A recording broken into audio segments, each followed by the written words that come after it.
निर्माणमोहा निर्माणमोहा निर्माणमोहा जितसङ्गदोष जितसङ्गदोष जितसङ्गदोष अध्यात्मनित्या अध्यात्मनित्या अध्यात्मनित्या विनिवृत्तकामाः विनिवृत्तकामाः विनिवृत्तकामाः द्वन्द्वैर्विमुक्ता द्वन्द्वैर्विमुक्ता द्वन्द्वैर्विमुक्ता सुखदुःखसंज्ञैः सुखदुःखसंज्ञैः सुखदुःखसंज्ञैः गच्छन्त्यमूढा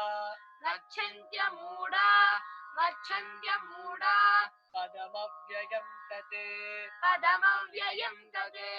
पदमव्ययं तत् निर्माणमोहाजितसङ्गदोष अध्यात्मनित्या विनिवृत्तकामाः द्वन्द्वैर्विमुक्ता सुखदुःखसंज्ञैः गच्छन्त्यमूढा पदमव्ययं तत्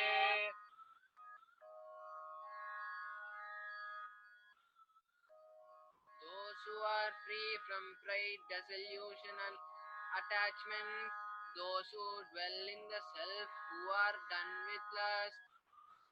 who are free from dualities of joy and sorrow,